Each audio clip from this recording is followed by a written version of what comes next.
Welcome to Waking Hope, nurturing healing and opportunity to find your purpose and better me empowered lives. We are now entering an hour of growth, light, and love. I'm Christine Vibrant, and together we will delve into what makes you, you, and learn that you can and should love yourself, and how better me empowered living can access these and more.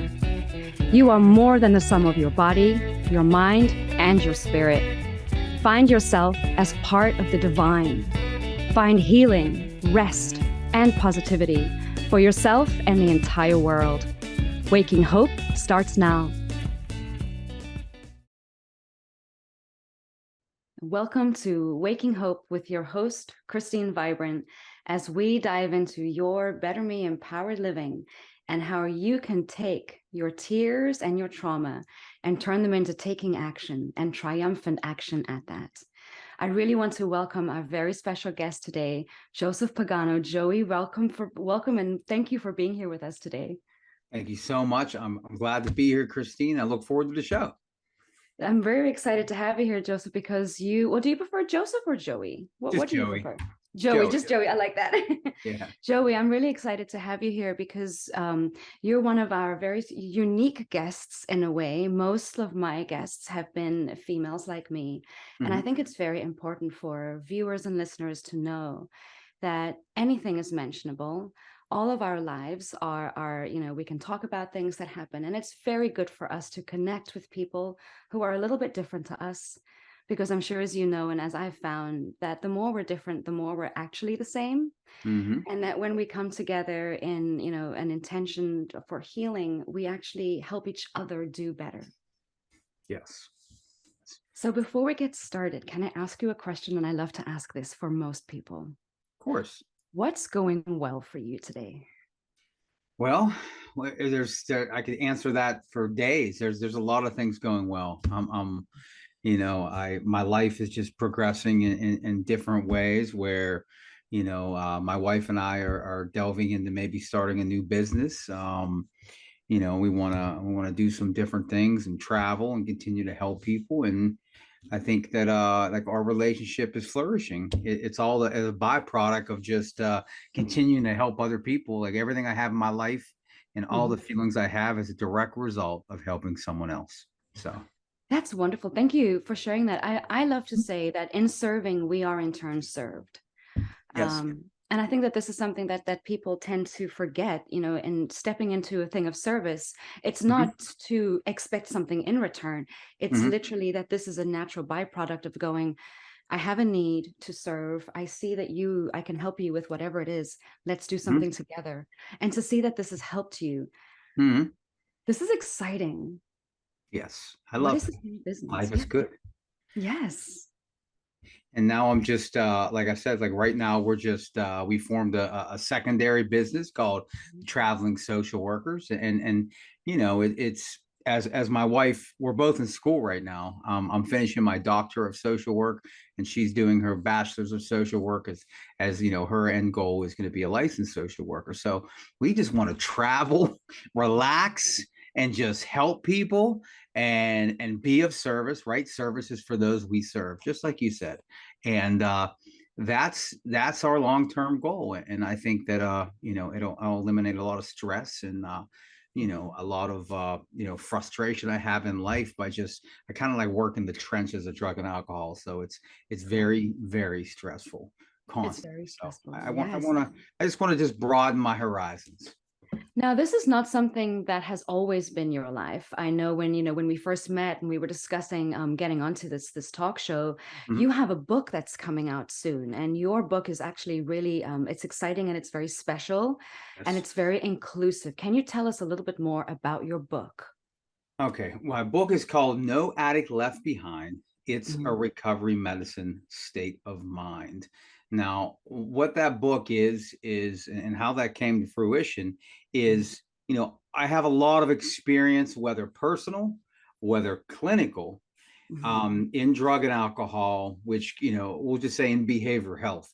So, that encapsulates, mental health, drug and alcohol. So I have all this experience. And I also work with a well-known recovery medicine physician, my good friend.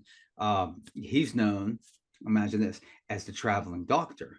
So he's kind of like an inspiration when he does something similar. So we both work on several different projects at our agency, that we work together as Southwestern Pennsylvania Human Services. So we not only work there, our lives came together because we not only do we work together, but we share a lot of the same beliefs in social work as a whole, and especially drug and alcohol. So that being said, is I wanted to put those beliefs from both of us, he's my co-author, along with my personal experiences, and I want to pave the way for other addicts to be able to, not only other addicts, we'll say other addicts, uh, loved ones of addicts, physicians, clinicians, all these different professional roles, to see tangible experiences of the stigma of addiction that is alive in our world, that keeps people from recovering. So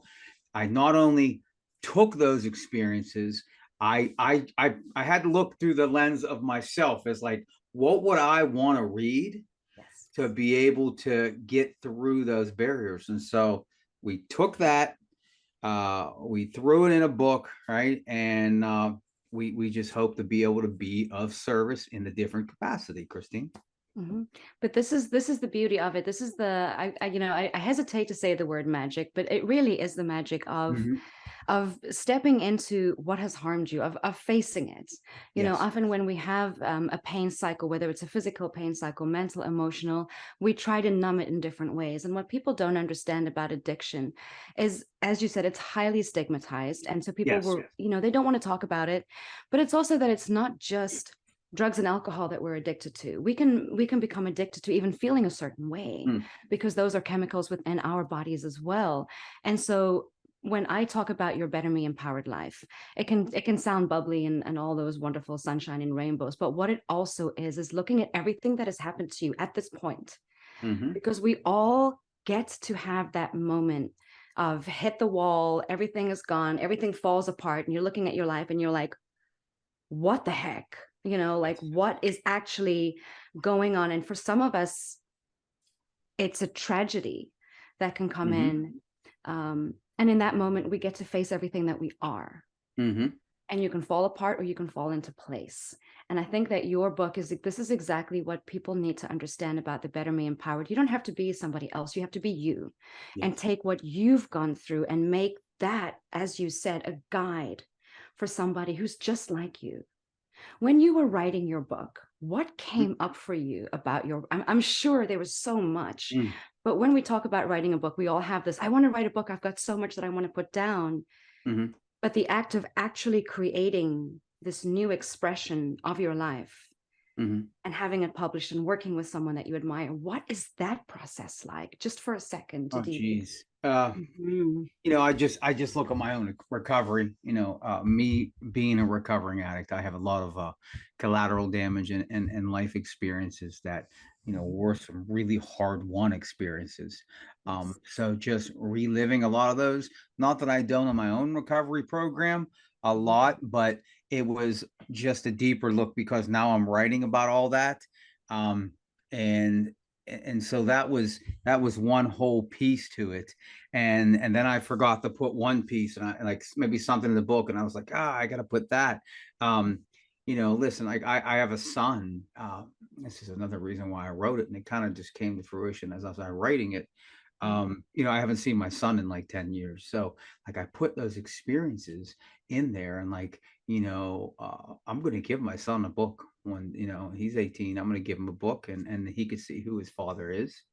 And that was another reason. And we have an adopted 12-year-old, and he's I have a chapter called Not Just a Brother but a Best Friend. My 12-year-old taught me how to love and be a dad. My 14-year-old stepdaughter taught me how to love and be a dad. Those lessons, writing that was one whole layer. We're like, wow, did I just write that? It's so powerful. Another layer was like, wow, I wonder what they're going to think when they read this. They're going to see, they're going to understand. And then a whole nother layer was like, I wonder when someone who's missing their child, or maybe a child's reading that wants to give up on their father, or a parent giving up on their child, and maybe they can get some hope from that. And that was the biggest purpose right there. And but all those other purposes came, through, writing it. Right. And this is magic. I do want to definitely keep kind of discussing this, because creating a book, writing a book is just like any kind of a physical therapy, can we say? Because I know, when you're dealing with pain, whether Mhm. it's mental, emotional, physical, some form of pressure, some form of that squeezing in a way Mhm. really does create the happy hormones, the tension, but it gives you Yes. that opportunity to also face Yes. how much you've navigated, how much you have overcome, how much that self-love and self-trust that we're all trying to, nurture so much, really does build Mm. resilience. Resilience in action. This is something that when I was reading Brené Brown's books, about shame and turning shame around, and when she mentioned one of her conferences working with men, and the man came up and said, look, you're talking about shame, but you've not mentioned anything about men and our strong emotional feelings. And I feel that that is a huge part in our society. I've Mhm. traveled around the world, and the amount of times I've heard in different languages, boys don't cry. I want to leave, before we go on a break, I want to leave everybody with a little thing to think about. When we tell boys not to cry, we teach them to lie to themselves first about what it is that they're experiencing, and then to everybody else, because we're not giving them access to the very humanness that is Mm. available to all of us in expressing our emotions. Tying into what you talked about with your book, I feel that this is something beautiful that I really want to continue talking about after the break. Before we do go on break, though, Joey, I know that you've mentioned that this book is going to be available for a giveaway. Yes. Now, how can we find you? Please tell our listeners and our viewers how they can find you on social media.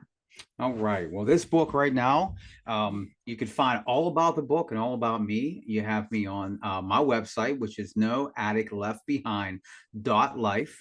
I'm on Facebook as Joey Pagano, and also as No Addict Left Behind. You can find me on LinkedIn, Joseph Pagano, and you can find me on Instagram, Grateful and Clean, and Twitter, Grateful Clean 7. So I'm on everything. The book comes out April 25th on Amazon.com. Look for pre-orders, 7 days prior. And, we might even have some just giveaways on Goodreads and different things like that. So just look for more information. It'll all be populated on the website. Thank you. And thank you. This is making it accessible for everybody. So if you're Mhm. curious and you want to know a little bit more, while we take a break, do go ahead and find those social media links. And we'll be right back after this break. Thank you so much. Stay tuned to Waking Hope.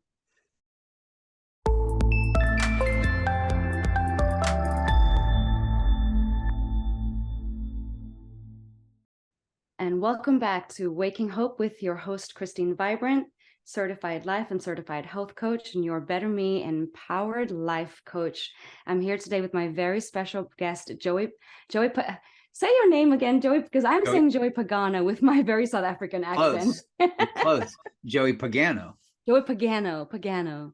And this is what I love about being a South African here in America and meeting different people is, we learn about different ways of being.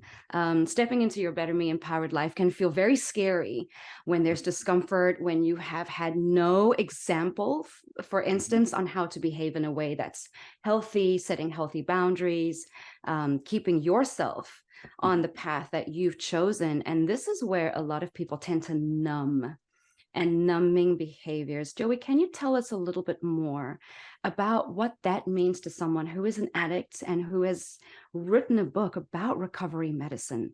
What are numbing behaviors that you know of and that you see often in your work? Christine, when I think about that, it's Mhm. a lot of the reason why I put some of those experiences in that book. And even the touch on some of the things you talked about before the break Mhm. was, I always think of the dogma in our nation, which is like this rigid, unbending doctrine. Like everything has to be done one certain way or the other way. You're just not good enough. So Mhm. I made it to recovery as a byproduct of dogma, as a byproduct. I might as well just quit. I might as well not even try if there's a chance of failing. So I numb myself with drugs because of dogma, because of I couldn't recover. I couldn't do anything like anybody else because Mhm. I just did stuff different and I was different and I couldn't accept myself. And I had this authoritarian parenting style. I had great parents, I loving, but this way that like things had to be done certain ways. And like that's not who I am. So, when drugs comes in the picture, it almost preserved me, and I don't want to glamorize it, but it Mhm. preserved me from committing suicide and all kind of other disastrous things because I needed to numb myself and dogma that creed, that dogma, like that one way of doing things that our country just embeds in so much of our so many areas or institutions where it makes it hard. So that my dad would be like, "Why don't you just quit?" I said, "Dad, I could get clean any day I want except for today." And Wow. and if I could get clean, I would have never, you know, I, Yeah. and that's how it was. And those were the attitudes that I don't want people to feel like that. Yes. So addiction's going to continue to hurt people, but I know that they're just going to know that they're not alone. And maybe those experiences that someone that reads that book can just say, yeah, Yeah. we're not alone. That's it. And that touches on what Dr. Gabor Mate says, and so often, his whole all of his work on trauma and addiction. And Yes. I can't even begin to imagine what people have seen that I haven't seen. I have Mm, seen quite a lot, but it's that message we get as a from a young age that you're not mm, worthy, that you don't deserve. yes. A lot of people that I've spoken with, especially from families that seem fine on the Mm, outside, but there's pain on the mhm, inside that we don't talk about.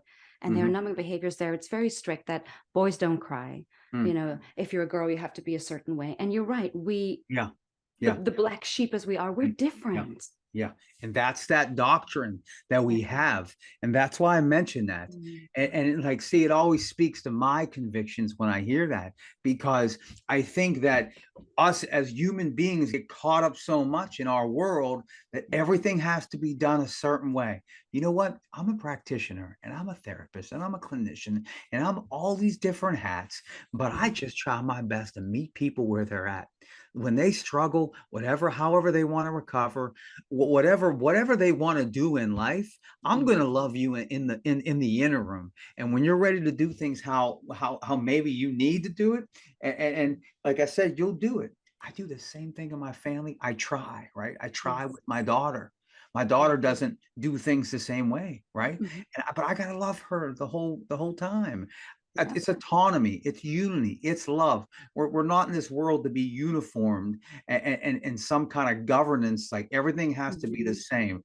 It's about equality. It's about being yourself. It's about just loving people, and just most of all, be kind.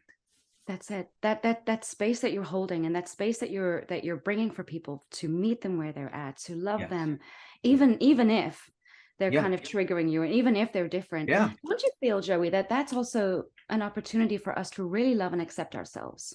Hmm. Because quite often I find when I'm triggered, it's something about myself or my past that I don't like and that I haven't resolved. Yes. I believe it is. It Mhm. always is, and that's where it always comes back to, Christine. I can agree with you. Yeah. Something that I found that helps me a lot when I'm facing the past of myself that I don't like when Hmm. I'm working through something is I get curious about it and I'm really playful. Hmm. I get really, really playful because it's difficult to meet somebody where they're at when you're not comfortable with yourself where you are. Yes. And I find a really easy way when there is that negative talk. And I mean, I'm from South Africa, so you can just imagine that whole apartheid system where everything you had to be so rigidly one way, Mm, or it was awful. And then when everything changed, I got to experience from another person's point of view what life was mm, that wasn't my own. And then I went around the world, and this is what I have found. It's exactly what you said. We're all connected. There is no separation between us.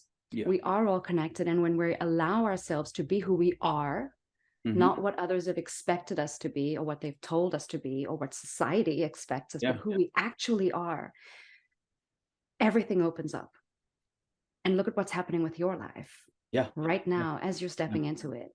Yeah. And like, even like, and I want to share this, like, sometimes it's even hard for me, right? Because I come from, like I said, I come from a good family, but I come from so much authoritarian, conservative, just different ways, like how my parents just, they ruled the land, and like that brought a lot of cognitive dissonance in me. That brought, because that's not who I am, and I'm more authoritative, and like my wife and I, we try to lovingly lead our daughter, and just like I said, I just had to talk to her today, and I didn't want to go in there and just scream and yell.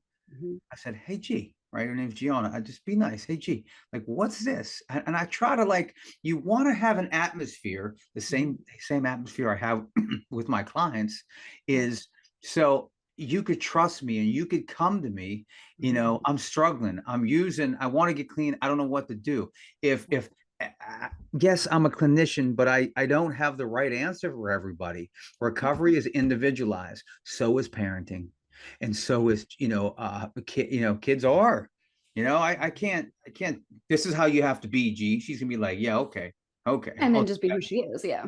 Yeah. So like I says, I don't have the secret answer of life and all that, but I feel that if we are, as human beings, more autonomous and more loving in our ways, and let people be autonomous in their ways, it just gets easier, and people trust us, and there's more rapport, and there's more, it's like these trauma informed principles, right? Like that I try, like there's more collaboration, there's more safety, like they feel safe with you. I need to feel safe with someone to share whatever I can, and like that's like all those different principles go hand in hand. If I'm able to just meet humans where they're at, not where I'm at, no matter what title I got. Now that's very interesting, because that, I feel, can be something that gets, can I say, difficult. Yeah. The more you Yes. step out of your and into your healing, the harder it is to Yeah. connect with that version of you back then. It's very hard.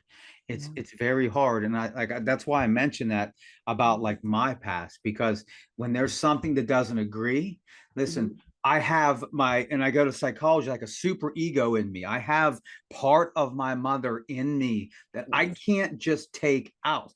So sometimes I'll try to control my daughter, or maybe control a client. Like, you have to do this. And I'm like, whoa, what did I just do?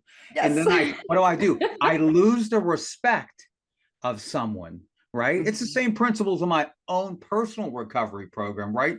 I want to like help someone with experience. I don't want to tell you what I think you need to do. So it's in my own recovery program, it's at my work, and it's in my home, right? We gain respect, we get respect, right? And it's about leading by example, leading by a loving example. Be kind. We don't need to be dictators in all these, right? Joey doesn't need to be, I don't know everything. I'm here through grace. I'm here through ambition, to just keep walking through these cognitive dissonance, these areas where I don't agree with something, and I'm scared, and I have this big fear, and I don't know what to do, but I just walk on some kind of faith that it's going to be okay. That is incredible, and that's incredibly powerful. That cognitive dissonance is something that gets in a lot of people's ways. Can you break down something that comes up for you as cognitive dissonance? I mean, it's the perfect example is when I parent my child. I come from a complete opposite parenting style, and that makes it real. Here's a good example, right? And this is related to the parenting. I'm in my doctorate of social work. Jody, my wife, is in her bachelor's, and then Gianna is in her own schooling, and I'm very structured and organized, and my grades are excellent, and it has to be that way, right? I have that drilled in me. So part of it's ambition, another part of it is like how I was parented, and I just feel like I keep, like, we try to prove stuff to people that aren't looking anymore, right? So she'll do something one way, And I'm like, gee, you gotta, and I'll almost say, no, you need to get all A's. Yeah. You need to get all A's or it's not. I'll like almost say that. And like, what did I just say? I was like, whoa, that doesn't even feel right with me. Like I could preach, but can I live that stuff? And sometimes I can't. And sometimes, it screws me up inside. And I'm like, whoa, I can't, that's not who I am. And I have No. to take a step back, but we can't get that stuff out of us. I can't remove those thoughts. So I learned to like live with them and learn with them.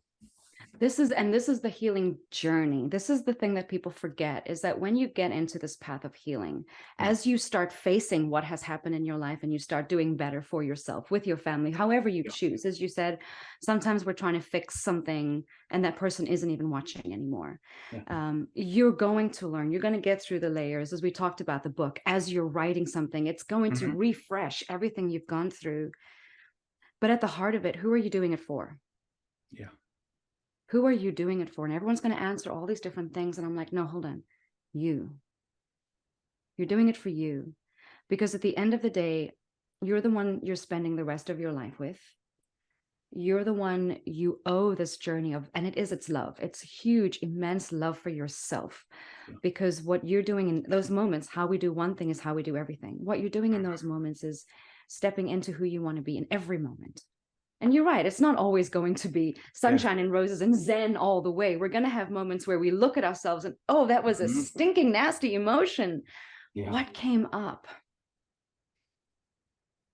We talk about recovery medicine. How does recovery medicine help when you have those moments where it feels as if all your hard work to get better has just hit the wall?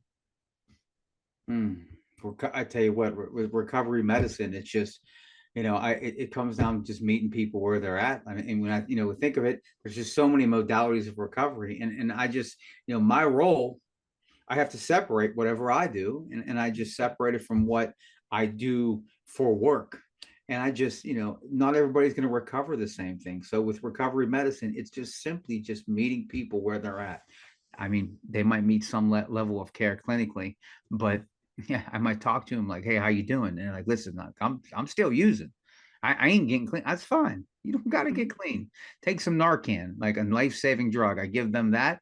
I might drop it in their mailbox, meet them at their house, and I got to be okay with that, right? I'm not here.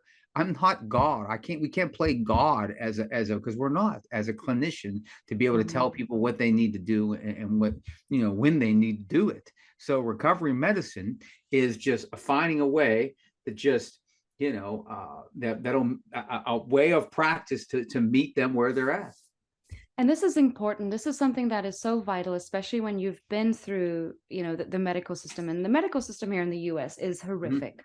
I've been through 3 different medical systems, and you can go in here with pain. I have been in horrendous pain where they told me I was in labor. I've never had a child ever, but instead of believing my pain, they accused me of having an affair. So anyone who does have a lot of pain and going through the system, you're probably not going to get the help that you deserve the first, second, maybe even the third time. So knowing that there is help available to meet you where you're at is life-changing, is a game changer. How can people get a hold of you to discuss more about this and to learn more about this? Well, if you want to get a hold of me, my email is grateful_and_clean@gmail.com. It's also, I have my other email, it's licensedsocialworker7@gmail.com, or you can just send me a message on the website, noaddictleftbehind.life. Or also you could, private message me on any of the social media handles. And I also do, interventions. I talk, whatever you need to do, and you can get a hold of me in all those different ways. Excellent. Now we're going to take a little bit of a break just for a minute. And when we come back, we're going to discuss more about your book and the book launch that's coming up. And we're also going to discuss how you met your co-author, because I know that story must have quite a lot behind it. And I'm really, really grateful to be spending this time with Joey Pagano. Did I say that right? Joey Pagano. Thank you so much for being here on Waking Hope with us today. Thank you. I'm very excited. So we're going to take a little bit of a break. And when we come back, we're going to discuss more about No Addict Left Behind. It's a recovery medicine state of mind.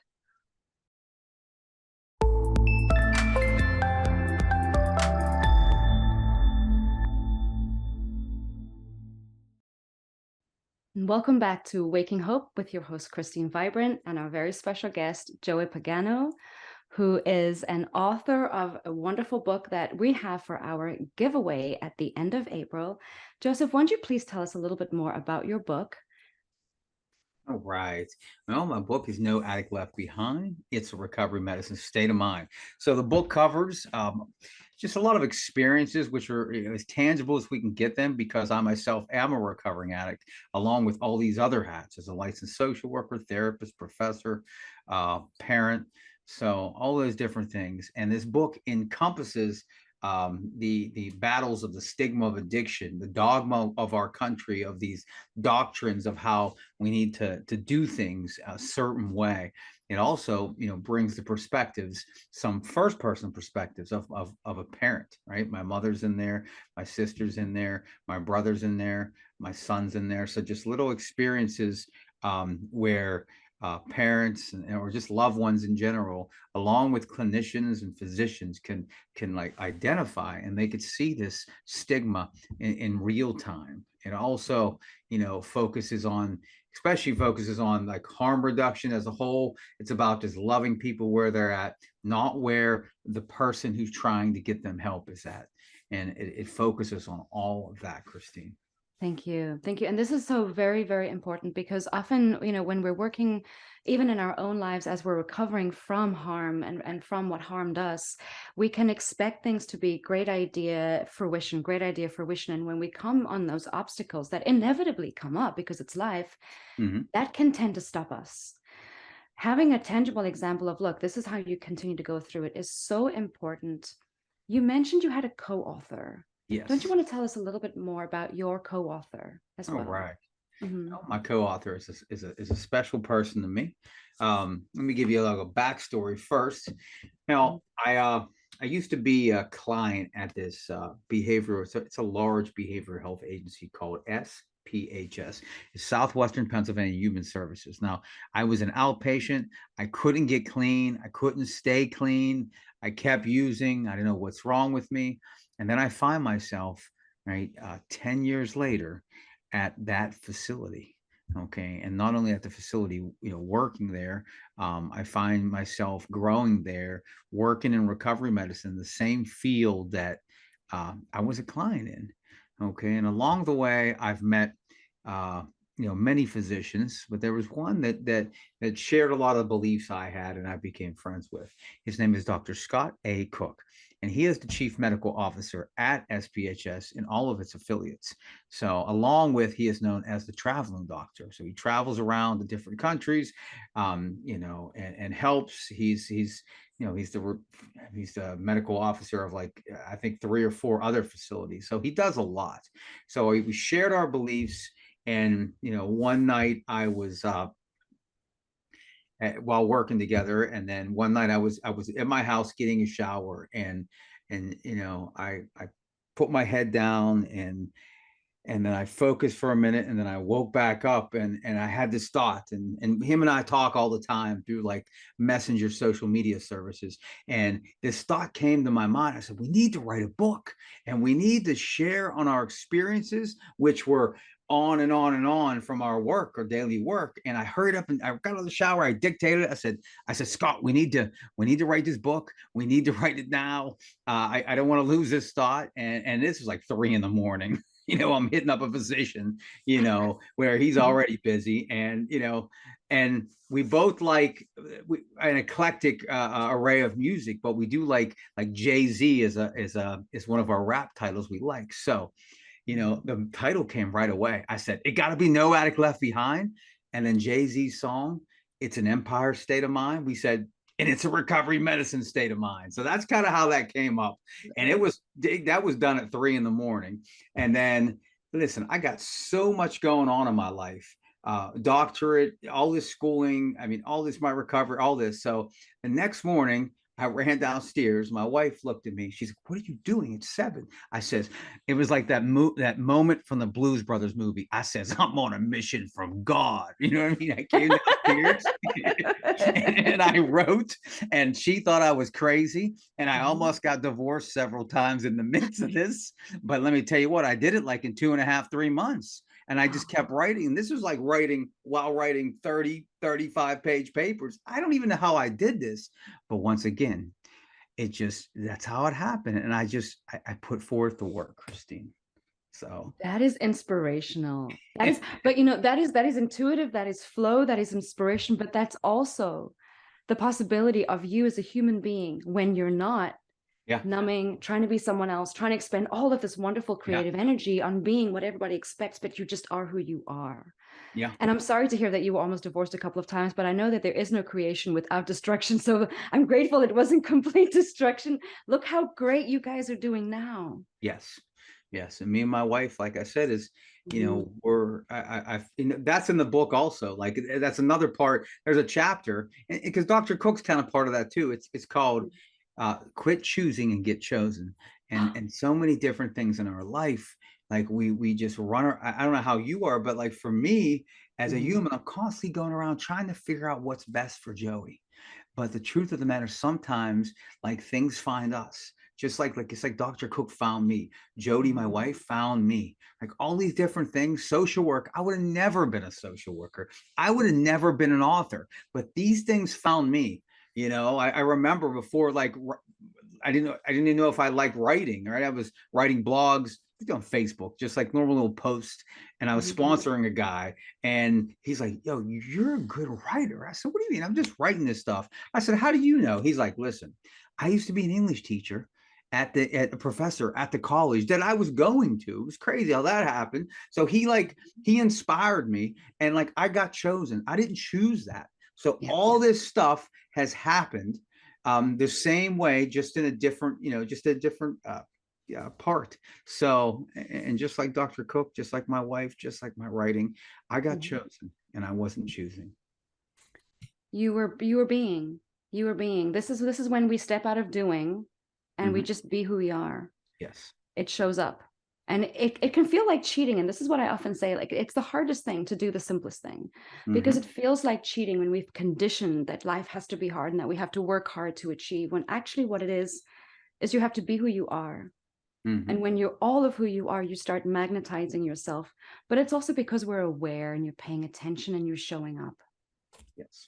Yes. There's no talent necessary for that. Yeah. That's what life is. Just show up. That's it. Show up, be consistent, but also know who you're showing up for, and be very clear about who you're showing up for. Because if it's for everybody else, I feel like it's that kite on a string. You're just being tugged by the wind. Yeah. But if you're showing up for yourself, then you're that beautiful, steady tree. Yes. That everybody gains so much joy and pleasure and comfort from.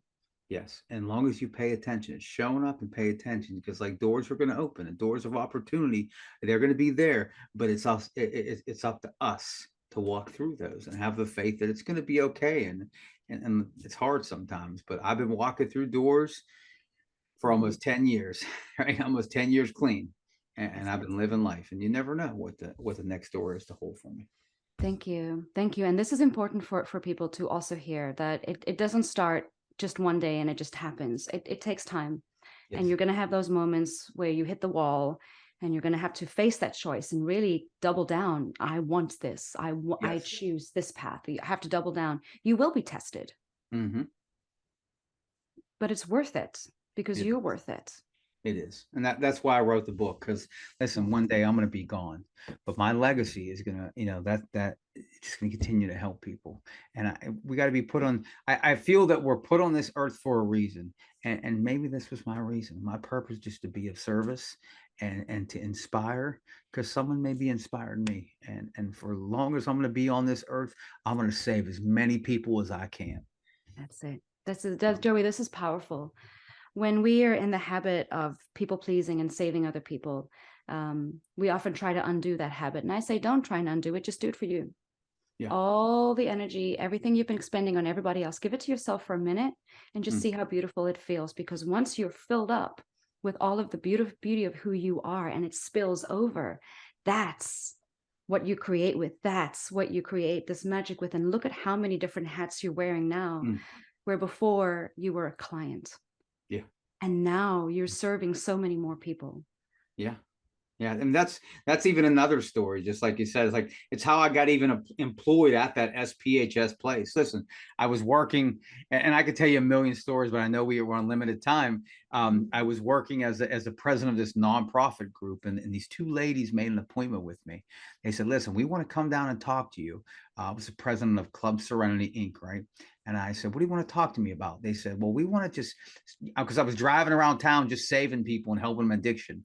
These two ladies were like, listen, it was Cheryl Emma and Rita Nichols were like, executives at the time of SPHS. And I said, we want you to come to work for us and get paid to do what you're doing. You're a volunteer. I said, I don't want to get paid. I don't even want to do this. I said, I'm just going to help people and just continue to help. And little did I know that I got chosen once again. And you just never know when those moments will come. And like I said, it just, if you walk through that door of opportunity and have faith, it's going to be okay. Listen, do anything. This is it.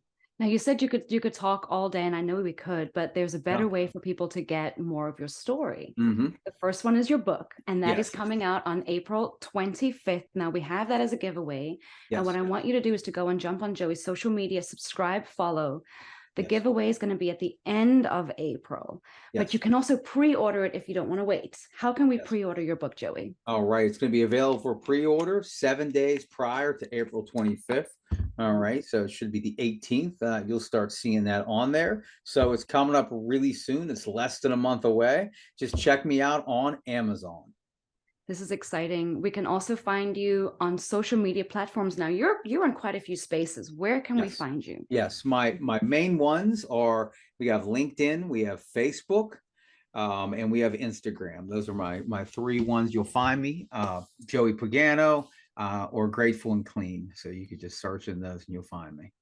Thank you so much. Now, this has been really, really exciting to spend some time talking with you, talking about that recovery medicine, how no addict should be left behind, and how everybody can actually turn their life into something that is different from what it is at this moment. Your recovery is going to be unique.